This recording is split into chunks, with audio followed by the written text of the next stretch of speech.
नमस्कार। मैं doctor Sunita, ayurvedic practitioner and counsellor. मेरे चैनल में आपका स्वागत है। तो इस चैनल में हम आयुर्वेद के बारे में चर्चा करते हैं।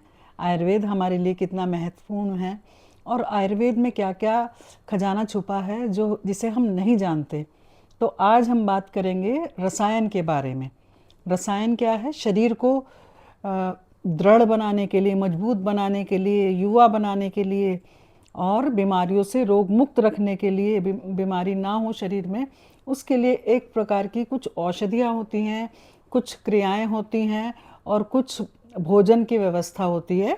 तो उसे हम रसायन कहते हैं, जो शक्तिशाली प्रभावशाली तरीका है हमारे को युवा, मजबूत और रोग मुक्त रखने का।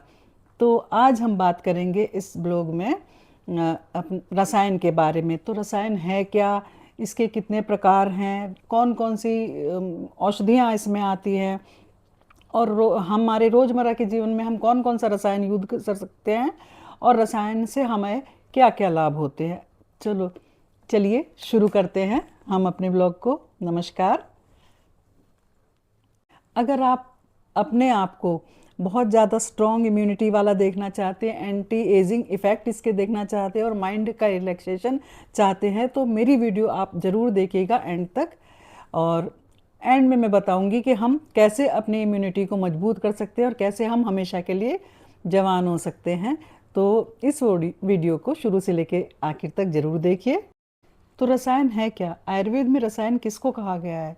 रस। रस का मतलब होता है रसा, पोषण करना, और आयन का मतलब है मार्ग दिखाना। तो हम पोषण के मार्ग को हम कैसे देख सकते हैं? अपने शरीर को पोषण करने के लिए हम कौन सा मार्ग अपनाएं, ये रसायन है।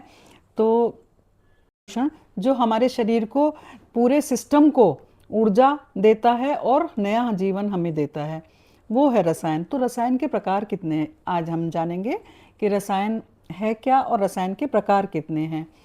तो एक है आचार रसायन। आचार रसायन का मतलब है जो हम रोज़मर्रा की ज़िंदगी हम कैसे जीते हैं।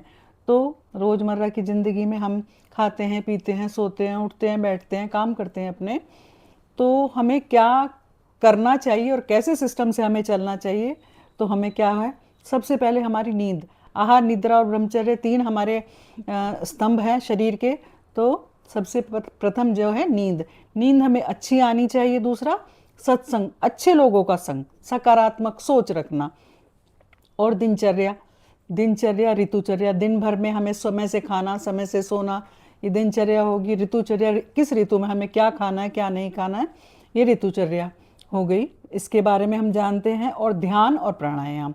तो ये है आचार्य रसायन के प्रकार।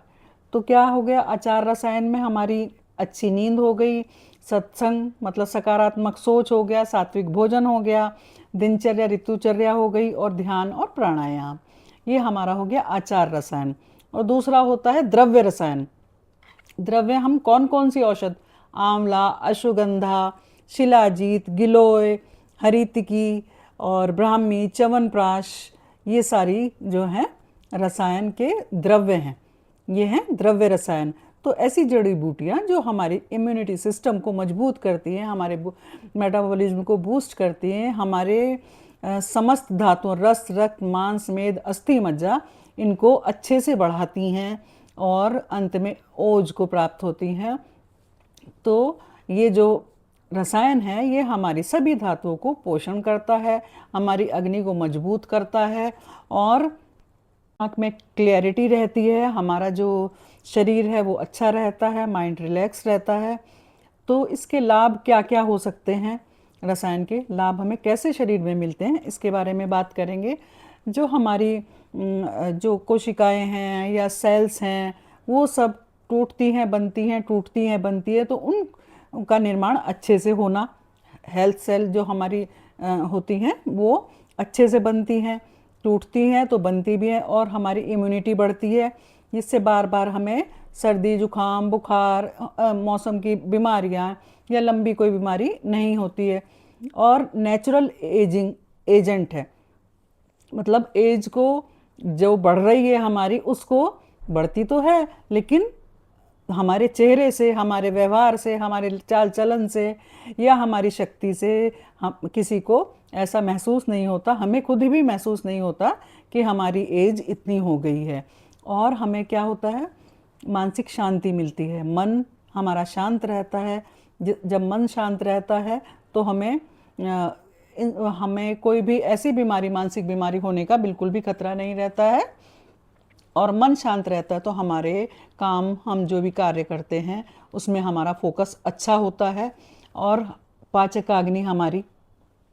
पाचकाग्नि जो हमारी है वो भी बहुत मजबूत होती है। और अग्नि हमारी जो इम्यूनिटी बढ़ाती है, जो पाचन बढ़ता है तो हमारी इम्यूनिटी बढ़ती है, क्योंकि पाचन से ही हमारे धातुएं पूर्ण होती हैं, जो अपने सारे कार्य जो अंग हैं वो पूरी तरह सही तरीके से करते हैं। तो ब्राह्मी, शंख पुष्पी, जटामांसी, ये सब जो हैं हमारे मन को शांत करने में हमारा इम्यूनिटी बढ़ाती है, मन को शांत रखती हैं। और पाचकाग्नि को मजबूत करने के लिए हमारा आंवला बहुत अच्छा है, जो हम खाते हैं। पुनर्नवा बहुत अच्छी है, जो हमारी अग्नि को बूस्ट करती है और हमारे जो मेटाबॉलिज्म है उसको भी मजबूत करती है।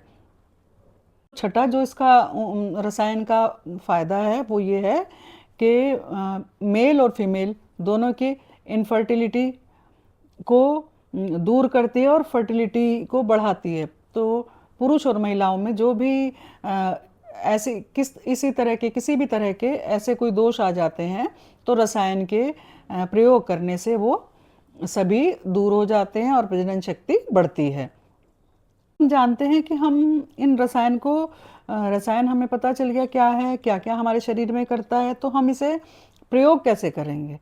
तो जैसे अब सर्दियाँ चल रही हैं, सर्दी हैं और हमें इम्यूनिटी बूस्ट करनी है, क्योंकि अग्नि इस समय बहुत अच्छी रहती है, तो हम जो भी खाते हैं उसका पाचन बड़ा अच्छे से होता है। और इस समय हमारे वात प्रकोपित रहता है, पित्त भी प्रकोपित रहता है। तो हम जो रसायन में क्या यूज़ करेंगे जो हमारी इम्यूनिटी अच्छी रहेगी, तो सबसे पहले नंबर पे आता है च्यवनप्राश। तो हम च्यवनप्राश को 1 चम्मच गर्म दूध के साथ ले सकते हैं। और हम दूसरा है अश्वगंधा, अश्वगंधा को भी हम गर्म दूध के साथ ले सकते हैं। और रोज़ एक आंवला भी हम खा सकते हैं। ये तो हो गया खाने का। और कैसे हम और किस तरीके से अपने व्यवहार से कैसे हम प्राणायाम, योग और प्राणायाम और ध्यान ये करेंगे। विंटर्स में व्यायाम करना बहुत ज़रूरी है, अभ्यंग और व्यायाम बहुत ज़रूरी है। और प्राणायाम से मन की शांति रहती है और हमारा श्वसन क्रिया मजबूत होती है, हमारा हार्ट मजबूत होता है, हमारे लंग्स, लीवर सब चीज़ मजबूत होती है जब हम योग और प्राणायाम करते हैं और ध्यान करते हैं, तो हमारी मन को शांति मिलती है। अपनी इन छोटी छोटी आदतों से जब तक हम इनको अपनाते हैं और अपनाते रहेंगे तो हम हमेशा ऊर्जावान रहेंगे, इम्यूनिटी हमारी मजबूत रहेगी, हमें कोई रोग जल्दी से नहीं घेरेगा। तो हम रोज़मर्रा की ज़िंदगी में रसायन को शामिल कर लें, जिससे कि हमें कोई भी बीमारी जल्दी से नहीं पकड़ेगी और हमारी जो क्षमता है वो बढ़ेगी।